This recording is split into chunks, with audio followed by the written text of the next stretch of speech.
Hi friends, welcome to today's lesson here at Active Self-Protection. On today's Sunday gear review, I want to introduce you to the large size Wincent handgun bedside safe. Big Tech's Ordnance is my go-to source for accessories for all your defensive and competition firearms. They have great holsters with accessories for concealment and ship fast at great prices. I'm a proud customer and recommend them without hesitation. So you might have seen here, I have been using the Wincent small size safe in my truck. I don't like leaving guns in cars, but if you have to, it's got to be in something secure to the vehicle, all that stuff. Here, what I have is what I am using at my bedside. I actually brought it out back here into the office to show you. I want to show you kind of why I use it and why it is kind of my choice. And a couple of things behind that. Again, number one, I think all firearms must maintain being unavailable and not having access if you have any unauthorized accessors in your home. That could be children, it could be adults with mental illness and a proclivity for danger to self or danger to others. It could be that you just have people you don't know, maybe you live with roommates. And I think generally, even without all those things, you should have a bedside safe. Keep your firearms secure from unauthorized access. I just think that's smart. Somebody breaks into your home, they are going to grab anything they can find and they're going to run off. So I think having something like this is a very, very good idea, and I think that you should have one. Now, why do I use this one? I'm not going to ruin my big reveal, but it's got one feature in it that I think is absolutely the reason that I love this one and why I use it all the time. Let me talk about the other stuff first.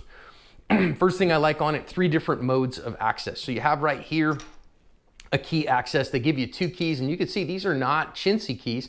They're pretty significant. Now, obviously, you wouldn't put those inside this. You would take these keys, you would put them somewhere else that if you, God forbid, couldn't get in this any other way, if the batteries died, basically, you would have a foolproof and a mechanical means to get inside the safe. So that's the first way you can do that. Second way is via the numbers here. And then the third way that you can get in is via the biometrics. Now, I think that's something that's interesting here. I'm gonna have to kind of reach around to do that. But I like the Wincent biometrics. I think they work relatively quickly and they are relatively accurate and good. So I know some folks are gonna say, man, they're not reliable enough all the time. Well, that's why you have the 4 number 2, and you can program that to any number that you want and then get in there relatively quickly and go from there. So I do think the biometrics work pretty well. Again, I can just put my thumb on there and off she comes. And now what you can see here is I love kind of how this goes. So biometrics work well, they work relatively quickly. And I find, they're pretty good. They're probably, 90-95%, first time, easy, quick access. And the one thing that I would recommend on this, if you are going to buy one of these, is, they say, okay, it takes several times to kind of get it. This guy can store up to 50 fingerprints. And so what I did was, for my thumb and my finger, I put like 5 times. So I did it here. So what I did is I did it like regular, and then I moved my thumb kind of up a little bit, and I moved it down a little bit. I kind of did it towards the side. I kind of did it this way. So I did it multiple ways. And then that way it had different kind of looks at my fingerprint. I do like that this fingerprint sensor is not directional. So if you go from the side, it will recognize it just as well as if you went from down like this or up like this. That's pretty good stuff. Now, here's the reason that I love it, is that it is deep enough at about 2.3 inches to put your holstered handgun in it. I love this because that minimizes administrative handling, because what I do here, now I wouldn't close that with my gun out of it. Normally I just did that so you could see a little bit better, is that now I have a holstered firearm. So the chances of having an administrative handling error and therefore a negligent discharge is nil. And then I would just loosen my belt and I can put my holster on here like normal and then go about my day. And I never had to have a gun in my hand that's not holstered, because of course we remember holstered guns are not pointed. And now then when it's time to put the gun away, I can do that. And again, I do that pretty easily here. So pop it open. Now, again, I pop my loops, gun comes out in the holster. So again, I'm not handling a loaded firearm, and I'm not really worried about that it is pointed in a safe direction, because holstered guns are not pointed. The trigger guard's completely covered. My finger is high and in register all the time anyhow. And it is being used to defend my home and my life still, so it should remain loaded as it is in home defense mode right now.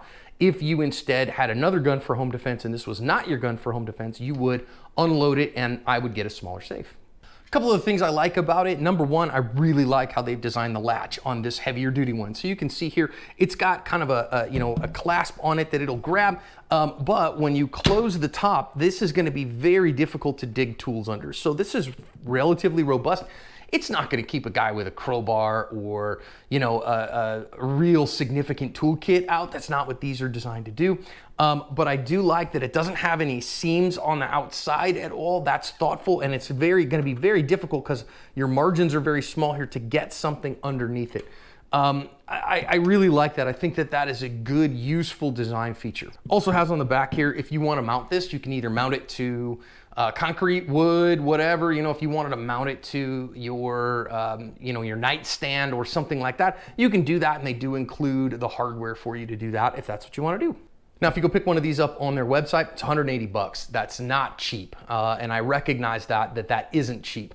But again, what I love about this guy is that it allows you to keep your holstered handgun, which is the secret weapon to me.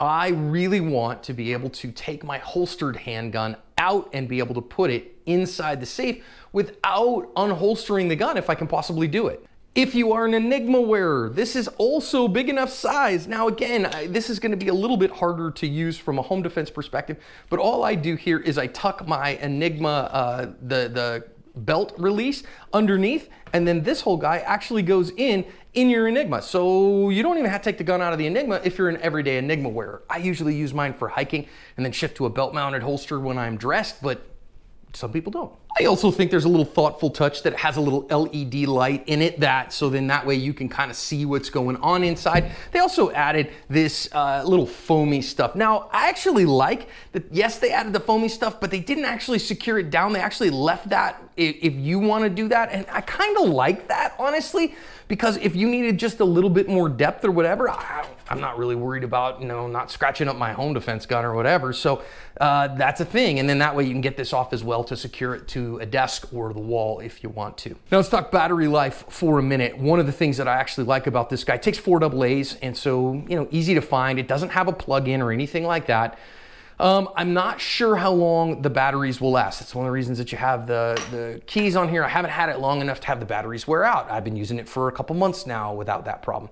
But when the batteries do get low, it will, when you open it, you see that kind of blue flash and it goes beep, beep, yep, I opened up, here you go. And then it will actually turn yellow, and all these lights will turn yellow, and it'll flash at you 5 times. Hey man, you got a low battery.